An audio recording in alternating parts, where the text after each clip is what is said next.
Este año el GIF tiene la oportunidad de abordar como eje temático el desplazamiento, dado que el número de niñas, niños y adolescentes migrantes no acompañados que cruzan la frontera de México con Estados Unidos ha aumentado a más de 50,000.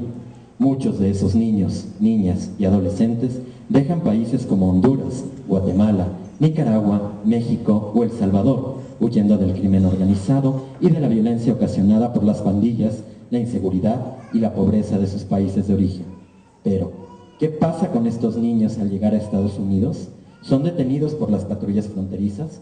¿Qué pasa con ellos cuando después de ser entregados a los departamentos de salud y servicios humanos, son deportados y qué vida les depara nuevamente en su lugar de origen? Esta tarde nos acompaña la directora del Festival Internacional de Cine Guanajuato, Sara Ho. Brindemos un fuerte aplauso.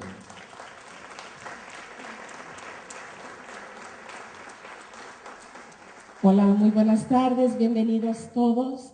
Esta conferencia es muy importante para el Festival de Cine de Guanajuato. Como ustedes saben, este año tomamos el tema de desplazados como la imagen, el tema principal del festival. Es un tema que nos preocupa como institución, es un tema que estamos revisando en las historias cinematográficas con nuestro país invitado que es Polonia. Estamos revisando desplazamiento por guerra, por cuestiones económicas, por inseguridad, como es el caso en México. Y hoy, como ya se comentó en el Voz en Off, tenemos una conferencia de un altísimo nivel que estamos muy, muy orgullosos de poder presentarles el día de hoy. Y es mi trabajo presentar este Presidium. Y con ello empezamos. Está con nosotros Diego Zavala Zaragoza, miembro de la mesa directiva de Amnistía Internacional de Estados Unidos. Le damos la bienvenida.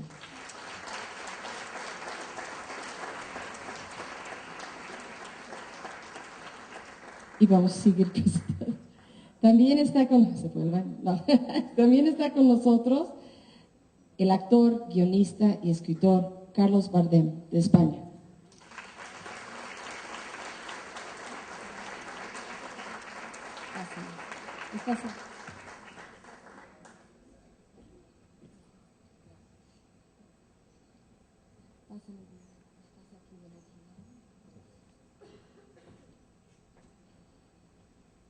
Y es un gran honor para el festival y agradecemos a Amnistía Internacional coordinar esta conferencia y extender la invitación al padre Alejandro Solalinde, fundador del albergue Amigos en el Camino. Un gran aplauso.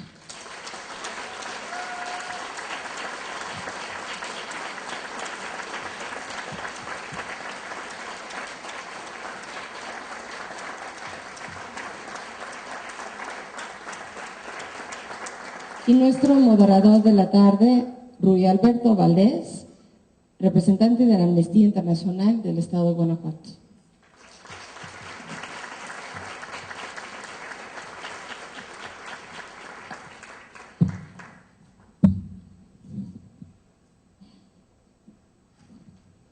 Bueno, muy buenas tardes a todos. Creo que es tiempo de comenzar y le iba a pedir a cada ponente si podía platicarnos en un espacio de 10-15 minutos a lo que se dedican, cómo han tratado este tema de migrantes. Sé que Carlos tiene un documental que se va a proyectar a continuación de la conferencia que se llama Hijos de las Nubes, que no necesariamente habla de la migración en México, pero trata un problema en el norte de África que tiene mucha relación con el tema de que las personas sean desplazadas por medios de violencia e injusticias a otros lugares. Diego nos va a platicar tal vez un poco más del tema de los niños migrantes, que ahorita está sonando mucho en varios medios, y el padre Solalinde, que bueno, muchos de ustedes probablemente ya lo conozcan, y nos va a platicar también sobre su experiencia en el albergue de migrantes y pues bueno, sobre todas las políticas, sobre todas sus exigencias que ha hecho día con día al gobierno de México, y pues bueno, esperemos que nos puedan platicar un poco.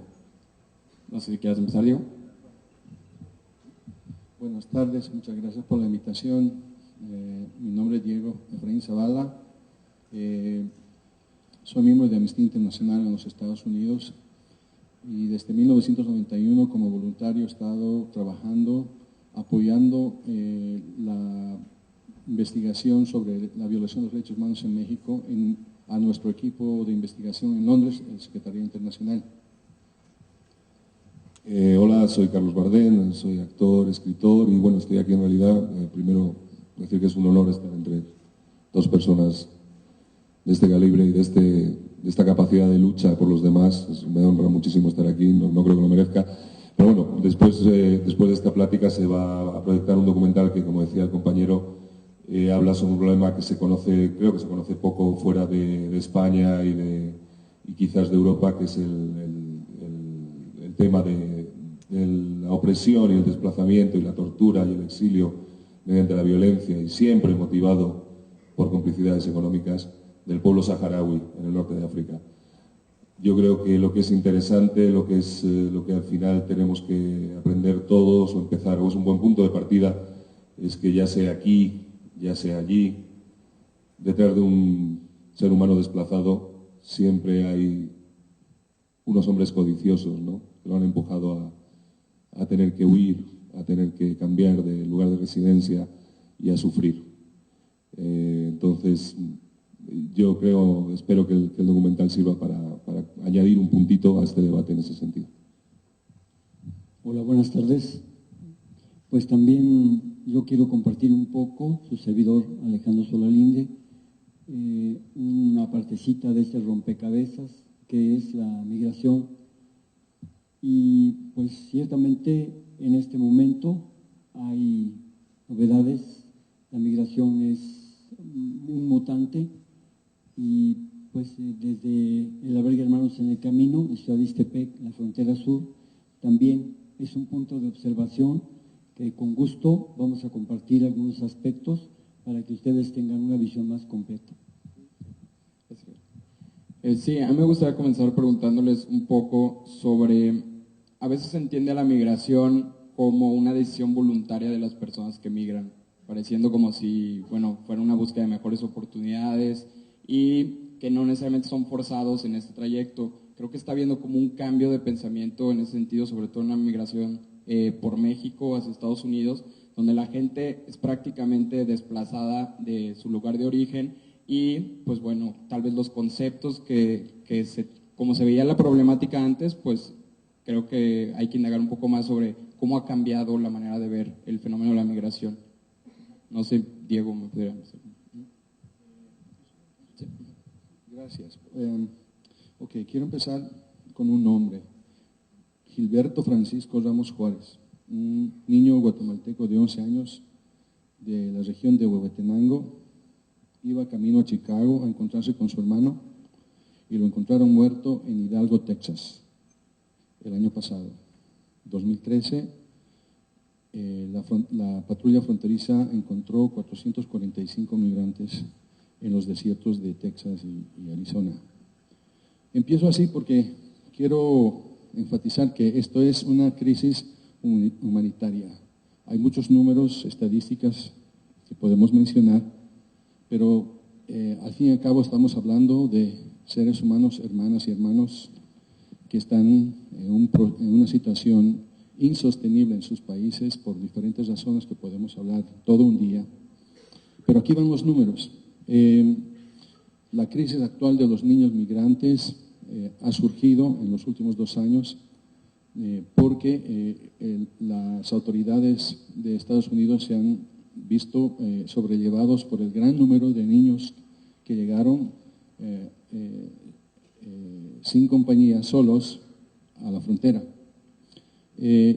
Cuando analizamos los números más detalladamente, desde el 2009 en adelante, en la frontera en Estados Unidos detuvieron 18,000 niños no acompañados. La gran mayoría eran niños mexicanos y enseguida les aviso la diferencia entre un niño mexicano y un niño centroamericano. Ya pasando el 2012,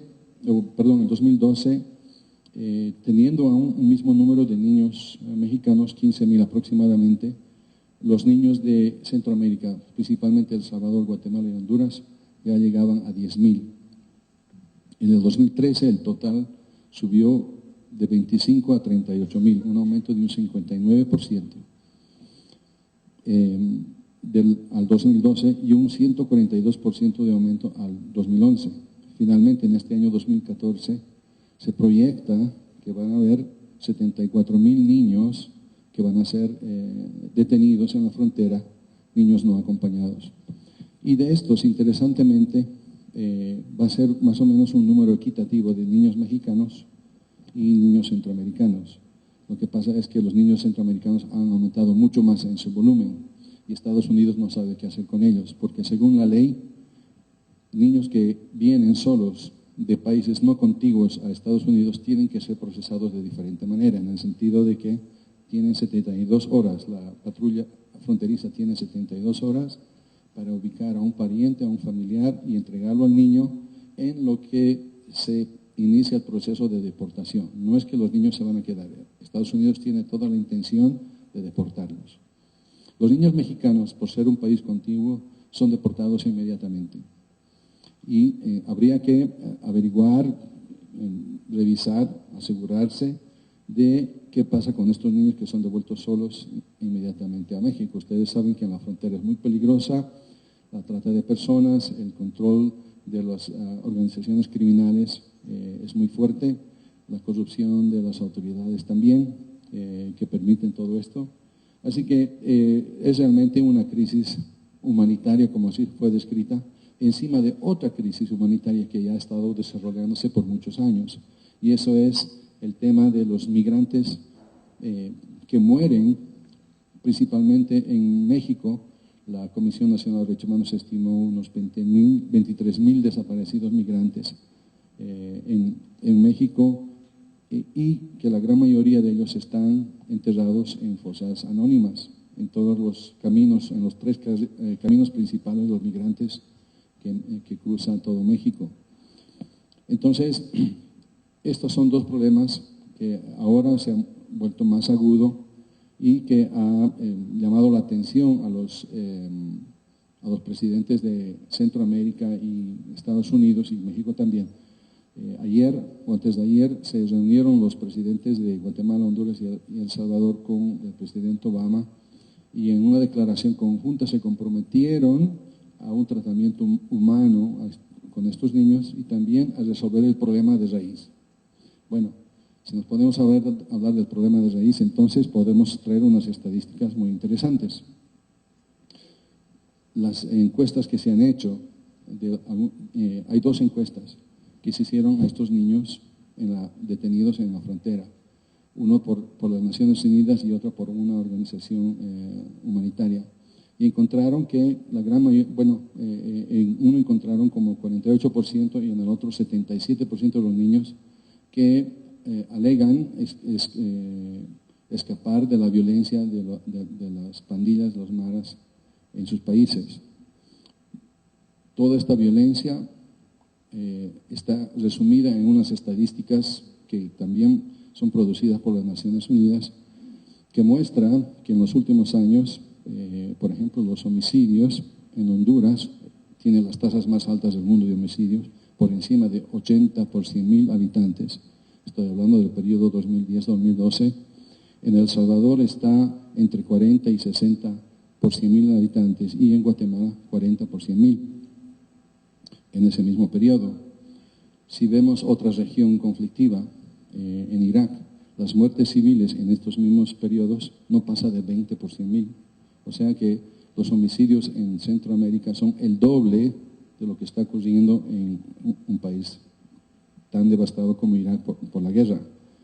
Entonces, la propuesta de Obama de acelerar el proceso de deportación de los niños de Centroamérica, porque ha pedido este dinero extra para conseguir jueces inmigrantes para acelerar el proceso de deportación y expandir los refugios para estos niños.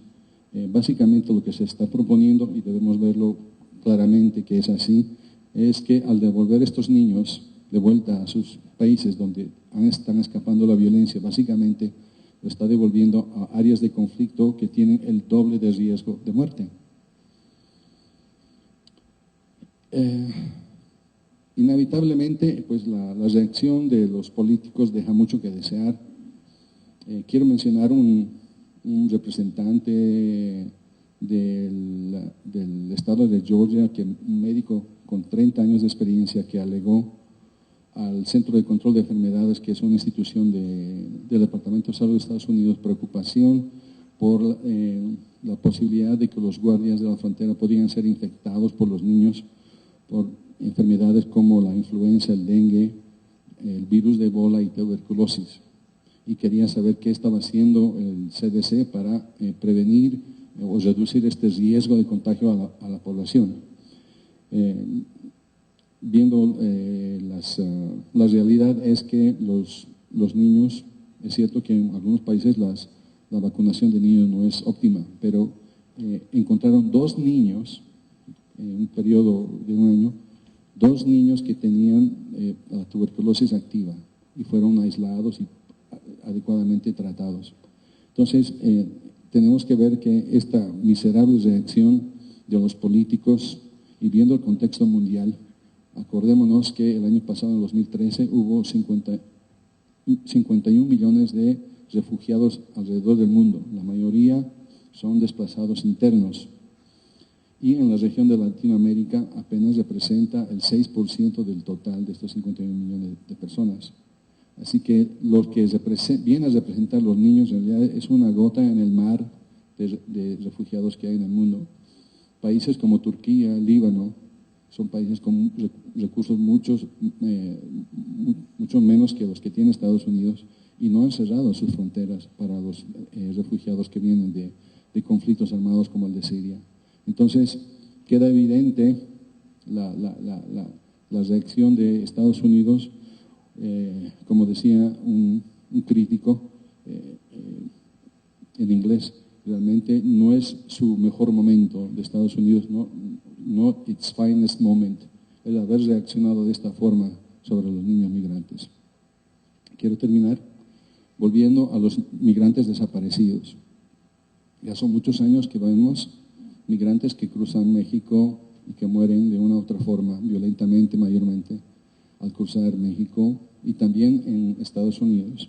Hay un esfuerzo de científicos antropólogos de rescatar estos restos humanos y obtener una huella digital genética del ADN con la remota o esperanzadora posibilidad de que algún día los familiares de Centroamérica puedan hacer un pareo de su huella digital con la de estos restos humanos. Esto me hizo mucho recuerdo de la época de la dictadura militar en Argentina, en los 70 y 80, cuando las madres, las abuelas de Plaza de Mayo, habiendo descubierto que sus hijos que murieron en las cárceles clandestinas del régimen militar, habían perdido sus hijos, algunos que nacieron en detención, habían sido adoptados por ya sean los mismos militares o simpatizantes de la dictadura. Y estos niños quedaban viviendo una vida falsa, con padres que no eran de ellos. Las madres empezaron con esta idea que fue, recibieron mucha ayuda, ciertamente. Un antropólogo famoso de Chicago que acaba de morir, que capacitó a un equipo de antropólogos forenses en Argentina y crearon un banco de datos de ADN de las abuelas, porque las abuelas se van muriendo y ellas querían dejar evidencia para que estos niños que cuando tengan la oportunidad puedan identificar su verdadera familia. Ya hay cerca de 150 niños que han hecho esto en Argentina. En Centroamérica, los familiares que buscan, que no han vuelto a escuchar de sus hijos o hijas que han salido hacia el norte, tienen esta herida sin cerrar, están esperando una llamada, una carta o tal vez un retorno. Y es el mismo impacto emocional, psicológico que de las abuelas de Plaza de Mayo. Y es necesario que los países de Centroamérica, México y Estados Unidos tengan la responsabilidad de facilitar la creación de estos bancos de ADN para que muchas de estas familias puedan cerrar esta cicatriz, esta herida que queda abierta. Ya hay madres en El Salvador que han hecho esto. Ustedes conocen de las caravanas de las madres de Centroamérica que vienen a México a buscar a sus hijos e hijas. Así que esta crisis humanitaria, que ya lleva muchos años, ahora es más agravada con esta ola de niños centroamericanos y mexicanos que cruzan la frontera a Estados Unidos solos. Me quedo ahí por el tiempo y después espero tener la oportunidad de intercambiar el diálogo con los que están acá. Gracias.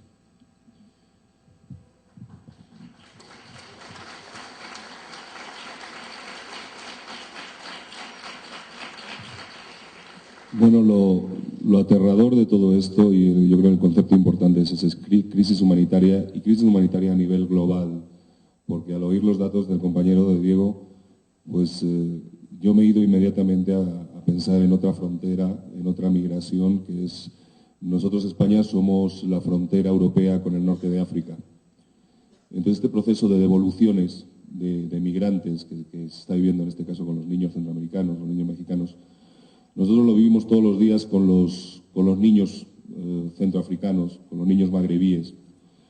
En los últimos 2 años ha habido un proceso terrible en las fronteras. España mantiene dos ciudades en el norte de África, en territorio marroquí, herencia de nuestro pasado colonial, y que están rodeadas de unas vallas terribles, con concertinas, con cuchillas, que desgarran la piel de quien intenta saltarlas y causan unas heridas terribles. Y pese a todo, la presión de esta gente desplazada de Centroáfrica, pues se arriesgan y saltan. Y la solución del gobierno español ha sido saltarse toda la legalidad, no solo europea, o sea, no solo española, sino la legalidad que marca la legislación europea, y proceder a inventarse una palabra nueva, porque siempre es interesante cuando nos enfrentemos a estos procesos ver qué hay detrás de las palabras que ellos usan. Por ejemplo, el compañero iniciaba con una pregunta, los desplazados en algún momento se desplazan voluntariamente. Según el gobierno español, España está viviendo una crisis económica terrible con un 57% de paro juvenil. Somos el segundo país, hemos conseguido el récord impresionante de ser el segundo país de Europa en pobreza infantil y en malnutrición infantil. Y resulta que según nuestro gobierno la gente que migra, la gente que se tiene que desplazar buscando un futuro, lo hace por una cosa que ellos llaman movilidad exterior y deseo de aventura. Eso lo dice la ministra de Trabajo de mi país, que la gente se va de este país por deseo de aventura. Volviendo a lo que contaba de las fronteras, hay que ver cómo usan las palabras siempre desde el poder para saltarse la legislación y expulsar. La legislación europea y española implica que si una vez que tú has puesto un pie en España, tienes derecho a un abogado, tienes derecho a asistencia legal, tienes derecho a cuidados médicos y a iniciar un proceso que, en función de las causas que tú aduzcas que han llevado a entrar en España, huir de la violencia, huir de la pobreza, refugiados políticos, pues abren expedientes y puedes llegar a quedarte, ¿no? A quedarte como refugiado y a tener una serie de derechos. Pues para saltarse eso se han inventado una cosa que se llama la expulsión en caliente. La expulsión en caliente es que la policía española y la marroquí han creado una especie de tierra de nadie que curiosamente no está sujeta a ninguna legislación, no pertenece ni a España ni a Marruecos, es una franja de terreno y de mar que se han inventado, en la cual es un no man's land. Tú estás ahí y no estás ni en Marruecos ni en España. Entonces ahí agarran a estos emigrantes, suelen reprimirlos con una violencia extrema que tiene una función disuasoria, buscan aterrorizar, porque del otro lado de la valla la gente está viendo lo que pasa. Y los devuelven o por el agua, donde mueren ahogados, muchos de ellos, gente que está llegando, intentando entrar, sortear la valla nadando, gente que viene de un viaje de miles de kilómetros a través de África, gente que no sabe nadar, en muchos casos, intenta llegar nadando y mientras nadan pues les balean con pelotas de goma, les lanzan gases lacrimógenos. Así todo, los que consiguen llegar a la orilla y no se han ahogado, pues proceden a la expulsión en caliente. Los sacan por una puertita y los devuelven a Marruecos. Y Marruecos los confina en campos que vienen a ser campos de concentración, ¿no? Quiero decir con esto que oyendo al compañero, es bueno siempre ver que esto es una cosa que pasa en todo el mundo y que en todo el mundo tiene las mismas causas y las mismas respuestas desde el poder, que son represión, que son desvirtuar el mensaje, llamar a las cosas con retorcer las palabras, retorcer el lenguaje para intentar vendernos cosas que realmente no son. Al final, detrás de todo esto solo hay brutalidad e intereses económicos, ¿no?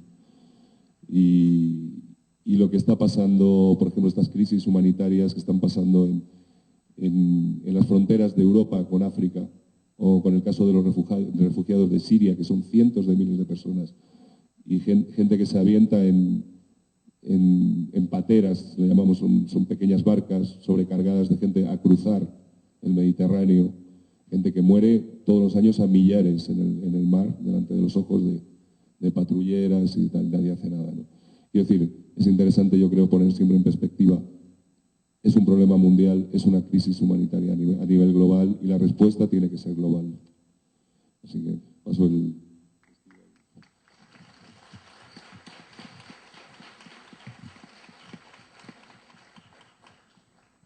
Yo más bien, yo sí me niego como que a dar cifras o parchecitos de algo que realmente es muy complejo.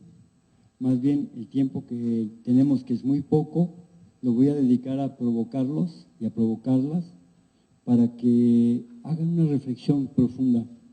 Yo no voy a darles recetas de cocina, pero sí tengo puntos muy concretos, pistas, tips que darles para la mejor comprensión del acontecimiento migratorio. A mí no me gusta llamarle fenómeno migratorio. No, este es un signo importantísimo. La Iglesia Católica dice es un signo de los tiempos, pero si no quieren llamarle de esa manera, llámenle una alarma, una prueba evidente de que nuestro mundo está en transformación, pero de que el mundo está en crisis. Eso no cabe duda. La migración, podemos decir que lo que pasa con los migrantes está pasando con la humanidad.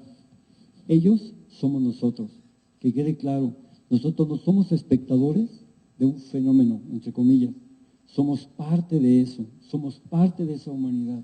Y nos han enseñado, nos han pervertido para no ver esto en su conjunto, en su integridad. ¿Qué pasa con los migrantes? Pues ¿qué pasa con la humanidad? Porque no son ni los niños, ni no son solo los migrantes adultos, somos todos. Aquí estamos viendo algo importante. La migración no es solamente un fenómeno, es un acontecimiento, es un signo de transformación en la historia, es un estado de transmutación. Estamos mutando. Y también es un observatorio, es un poliedro, tiene muchas caras, es también una realidad muy compleja, transversal, que lo toca todo, que nada deja de tocarlo.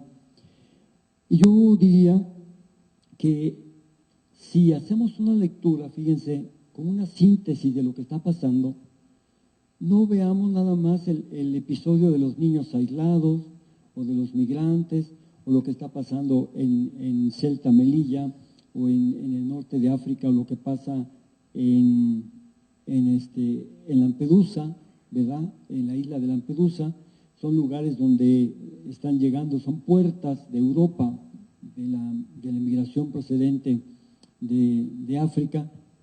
En el fondo, si ustedes se fijan, podemos hacer varias afirmaciones que yo quiero dejarles como una verdadera provocación. En primer lugar, estos hechos no son aislados, son parte de una crisis sistémica. No hay que olvidarlo, que todas ustedes y todos ustedes y yo vivimos dentro de un sistema neoliberal capitalista. Antes era un rejuego entre el sistema socialista, ¿verdad? El comunismo histórico, y ya eso pues ha caído, al menos históricamente, no las ideas socialistas, pero estaba como contrapeso el capitalismo. El capitalismo es ahora el rey, ¿sí? El mismo que en el año 89 tumbaba muros, ahorita los está levantando. Y está mostrando lo absurdo del tiempo de crisis que estamos viviendo, contradictorio. No es una lucha contra Dios, es una lucha contra nosotros mismos. Si ustedes se fijan y analizan bien lo que está pasando, es el hombre otra vez contra el hombre, pero no el hombre así en general, no vamos a decir esto, hay alguien que está haciendo esto, hay alguien que está concentrando el capital, hay alguien que está ocasionando esta violencia, estas guerras, esta desigualdad. No es fortuito esto. Y ni se les ocurra echarle la culpa al pobre diablo, porque es un pobre diablo. ¿Sí? No le echen la culpa a él. Hay que analizar las cosas y ver más profundamente. Hay un común denominador en lo que está pasando en África, lo que está pasando en América, lo que pasa en todos lados. Y yo, permítame decirles que hay un agente común, un agente común encubierto, escondido, que está ocasionando todo ese daño sistémico y global. Y ese agente, hay que decirlo con todas sus letras, son los actores del sistema neoliberal capitalista. Es eso que los Occupy de Estados Unidos llaman el 1%. No importa la cantidad, pónganle la que quieran.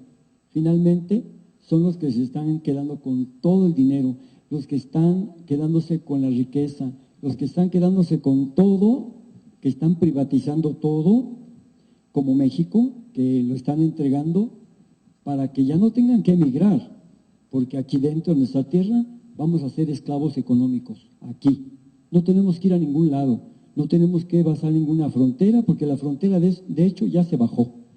Y déjenme decirles que los migrantes actualmente, los transmigrantes, están siendo encapsulados en este momento en México. La frontera se va a acordonar, va a seguirse acordonando en el norte, ¿verdad? Sobre todo por los cárteles, se va a blindar con los cárteles, con los Zetas, con los del Golfo, con el cártel de Sinaloa, pero también con un cártel bien efectivo que son no pocos políticos mexicanos, funcionarios también. Todos ellos en sociedad se están blindando, entonces no van a pasar aparentemente. Sí, van a seguir pasando porque nuestra frontera, no importan los muros, no importan los 40,000 guardias que tengan, es porosa porque es corrupta. Y entonces va a pasar por muchas puertitas que ni se imaginan, van a seguir pasando. La frontera sur está peor, esa está peor, porque ahorita está acordonada desde hace 2 meses y se tiene el programa de la frontera sur. ¿Qué es el programa de la frontera sur? ¿Un programa realmente de desarrollo integral? No, porque se está tomando Chiapas, se está tomando Tabasco y Campeche, se está dejando Yucatán, se está dejando Quintana Roo, se está dejando Oaxaca, se está dejando Veracruz. ¿Sí? Es solamente un muro geográfico, es un cerco para que no pasen los transmigrantes. No van a pasar ellos, van a detener a los pobres, los van a acorralar ahí para que ya no molesten a los Estados Unidos, para que no lleguen en forma masiva. Sí van a seguir llegando los que vayan de acuerdo con la corrupción de la Policía Federal, del Instituto Nacional de Migración, les van a seguir pasando, pero los pobres no. Y yo digo, ¿qué va a pasar cuando a esos pobres se les embotelle como se les está embotellando, como se les está encapsulando? ¿Qué va a pasar cuando decenas de miles lleguen a esta región jodida de México? Porque es una región pobre, muy pobre y empobrecida, hay que decirlo, porque no fue pobre de nacimiento, la jodieron, la empobrecieron. Entonces, ¿qué va a pasar cuando se junte pobre con pobre? Una región donde falta la vida en el campo, donde faltan empleos, donde faltan trabajo, donde no hay oportunidades. Es la región más pobre de México. ¿Se imaginan ustedes lo que puede pasar cuando se junten estos miles de pobres con otros miles de pobres que ya están ahí? ¿Ustedes creen que van a vivir como hermanitos? ¿Ustedes creen que van a recibirlos con mucha alegría y con fiesta? ¿Qué va a pasar de todo eso? O sea, lo que importa es detenerlos, atajarlos. Pero mientras tanto, en sus lugares de origen tampoco hay paz. Es más, hay diferentes bombas de tiempo. Yo diría que Centroamérica ahorita es un campo minado. O no, minado no, porque eso indica como que la pisa una persona y explota. No, es una bomba de tiempo, pero para toda la región. Desgraciadamente, Centroamérica no fue objeto de atención ni de preocupación, ni siquiera, ya no digan por humanidad, ni siquiera por estrategia de Estados Unidos, estrategia económica, política, no sé, no lo fue. Ahorita ya estamos contra el reloj, es tarde. Ahorita van a empezar a detonar esas bombas, las quieren detener por aquí, quién sabe si puedan hacerlo. Mi percepción es que no. Concluyo diciendo que estamos en una guerra tremenda a nivel global entre dos partes, véanlo, entre el ser humano y el pinche dinero. Porque ese es el planteamiento. No hay más que el ser humano, llámese migrante, llámese parados, 7 parados millones en España, acá por 54 millones de pobres, y los trabajadores que están cada vez más explotados, y todo más controlado, y este país que se encamina a una vil dictadura, con una cobertura, con un caparazón de democracia, con una fachada de democracia. Allá vamos, una vil dictadura, fíjense bien. Y entonces en esas dictaduras, otra vez lo que vuelve a importar menos es el ser humano, ya no son los migrantes, sino somos nosotros. Piénsenlo, reflexionenlo, yo se los dejo de tarea, porque no pueden quedarse embobados nada más viendo una página con un puntito negro, que son los migrantes, los niños, los quien sean. No. Ahí son los niños, somos nosotros. Los migrantes adultos somos nosotros. Los de allá somos los de aquí somos los de allá. Somos una sola familia, vivimos en una sola aldea, y este mundo no es propiedad de nadie, ni de ese 1%. Se los tenemos que quitar. El único dueño es Dios, y nosotros somos hijos de Él, no somos esclavos, y no tenemos ese futuro ni para los migrantes ni para nosotros. Gracias.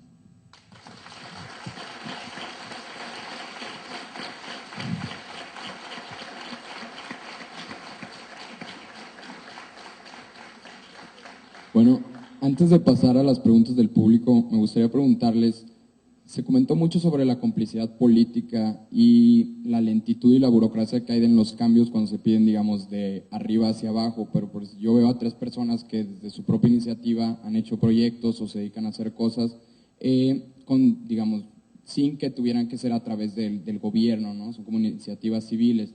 Entonces quisiera tal vez que nos platicaran un poco sobre la importancia de tratar también nosotros de generar esos cambios desde nuestro contexto.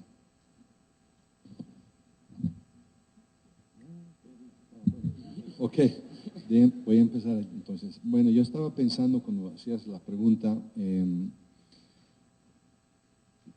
creo que si hay alguna esperanza es que el ser humano cuando ve un extremo de injusticia, un extremo de dolor, reacciona como deberían reaccionar todo el mundo. Y en el caso de los migrantes, en la ausencia de una toma de decisiones acertadas de los gobiernos, y podemos hablar de todos los gobiernos, de Centroamérica, de México, Estados Unidos, sin entrar en esa parte de la política. Hay un gran esfuerzo de ONGs, de personas que se organizan civilmente para responder, ayudar, y tratar de aliviar ese drama, ese dolor, ese peligro. Tenemos el ejemplo viviente del padre Solalinde, que está ayudando ya muchos años a los hermanos migrantes, como así deberían llamarse.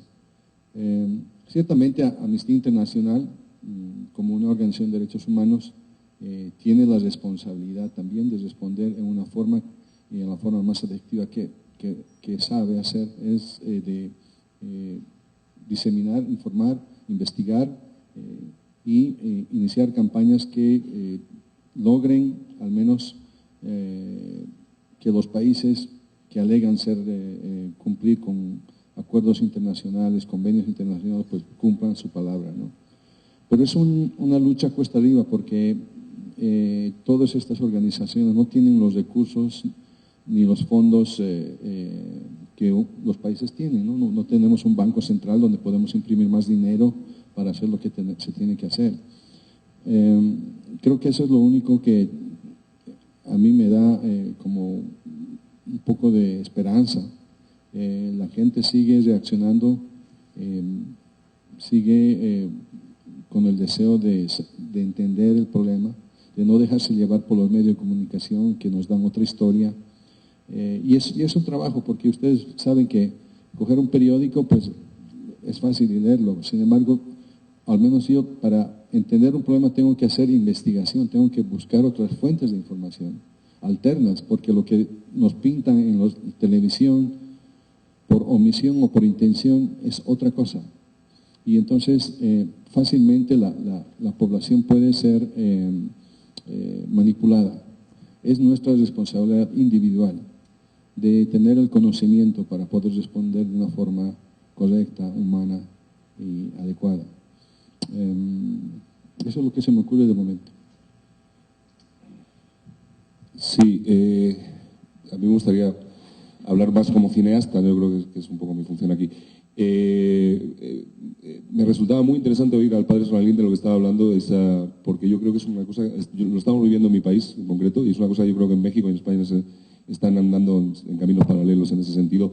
Estamos yendo hacia el autoritarismo, estamos yendo hacia el gobierno de las élites extractivas, siempre disfrazado de democracia formal. Se va a votar, hay elecciones, las elecciones están mediatizadas, los grupos de comunicación determinan los ganadores, etcétera, etcétera. Entonces, evidentemente, la sociedad civil tiene que rebelarse contra esto. La sociedad civil articulada, organizada, solidaria, a través de asociaciones, de ONGs, de organizaciones como Amnistía Internacional, como muchas otras, la sociedad civil tiene que dar la respuesta a esto. Como cineastas, por ejemplo, el origen del documental que vais a ver luego está en la necesidad de romper el silencio. El gran arma del poder, de este poder autoritario disfrazado de democracia, en el que cada vez vivimos más inmersos, es silenciar la verdad, dar la versión oficial. Este documental que veréis luego fue un intento de romper ese silencio. La mejor manera de perpetuar una injusticia es silenciarla, es que nadie la conozca, que nadie conozca sus mecanismos, que ni siquiera conozcan que se está produciendo. Ahí estaría una de las funciones de un tipo de cine muy importante y que yo creo muy necesario, que es un cine social, un cine comprometido, un cine que denuncia las cosas y que va contra la versión del poder establecido. En concreto veréis hay un momento de este documental que es un poco curioso, en el que gracias a una plataforma que se creó en favor del pueblo saharaui, recogimos cientos de miles de firmas en España pidiendo una solución política al conflicto, simplemente que se cumpla la legalidad internacional, y las llevamos a la presidencia de gobierno, encabezados por Javier Bardem, un señor que es muy reconocido en España, y no conseguimos que nos recibiera, no ya el presidente, que en otros momentos había ofrecido muy gentilmente a contactos que le comprometían mucho menos, sino que, vamos, veréis lo que pasó y la incomodidad que se genera cuando vas con cientos de miles de firmas de ciudadanos pidiendo solución para un drama humanitario y el poder se ve un poco con el culo al aire, ¿no? Nuestra misión como ciudadanos es dejarles con el culo al aire, señalarles y decirles: sois unos criminales, ya sea mediante el cine, mediante nuestra voz, mediante nuestro asociacionismo, no callarnos, romper el silencio, denunciar las cosas que pasan y dejarles siempre con el culo al aire.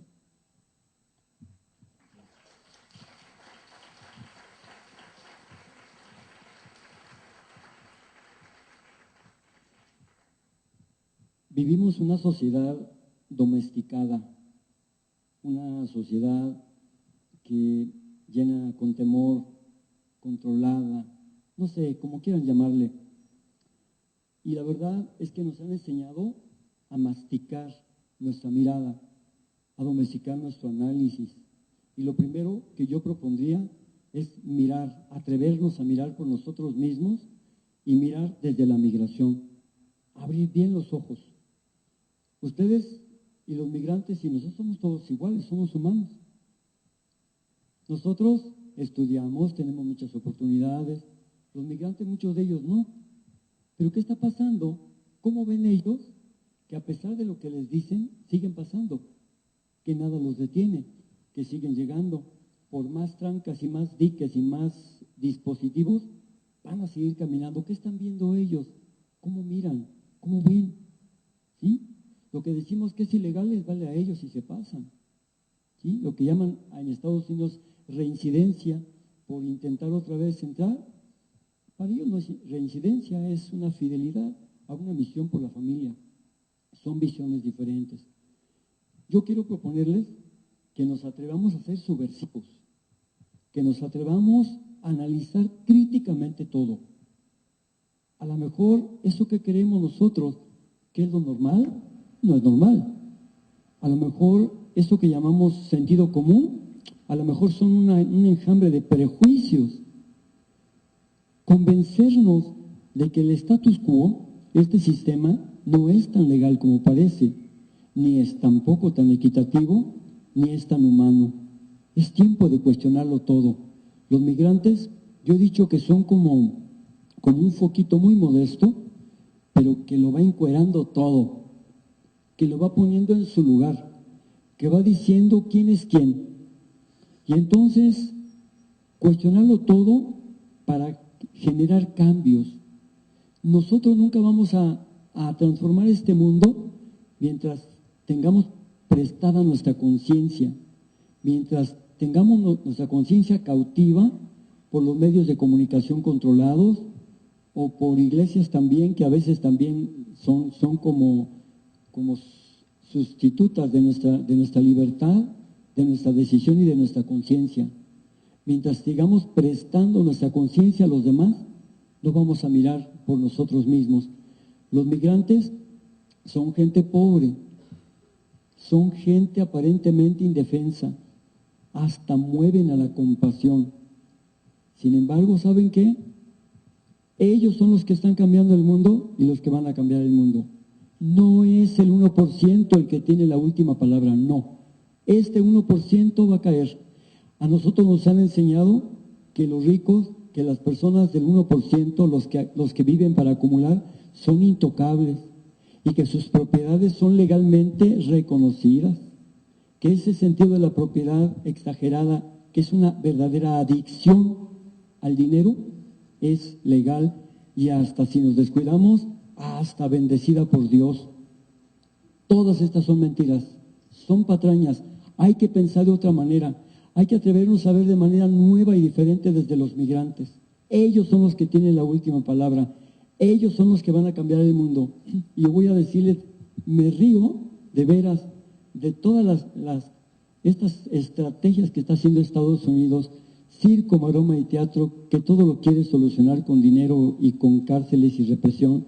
Y también su principal servidor, que es México, ¿verdad?, que hace lo mismo exactamente. Me río de los dos juntos, porque finalmente no tienen que preocuparse porque entren los migrantes ya están, allá están. Es cuestión de tiempo, se están multiplicando.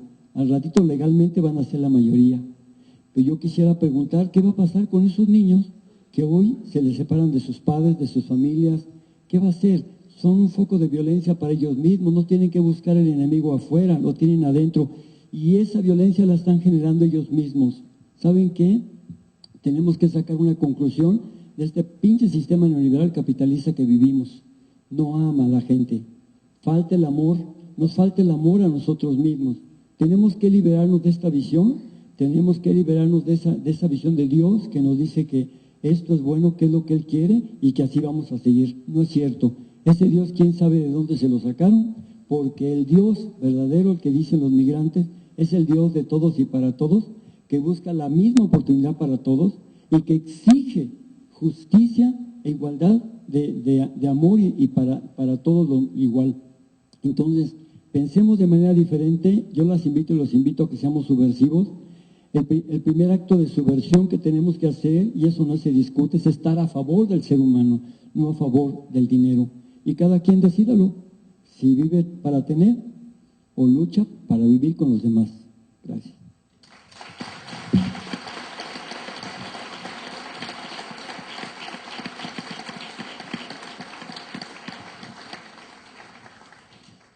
No sé si alguien del público quisiera participar.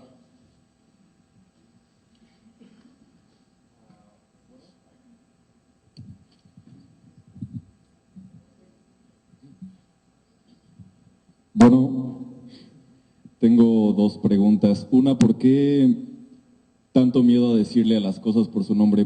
Por ejemplo, 3 palabras. El cacicazgo, por ejemplo, en el caso de La Floresta, un pueblo cerca de Apatzingán, donde realmente son los dueños del crimen organizado y todo el mundo salió de ese pueblo. El genocidio, que es un genocidio lo que se vive en Palestina, o los campos de concentración de los niños en Estados Unidos, que son campos de concentración. Y la segunda pregunta sería que, ¿qué opinan del papel de los medios en este proceso postmoderno de hacer estos fenómenos un espectáculo y cómo los medios lo vuelven una moda y la gente es de, mira, sí soy muy socialmente responsable, lo publico, pero a la semana se me olvida?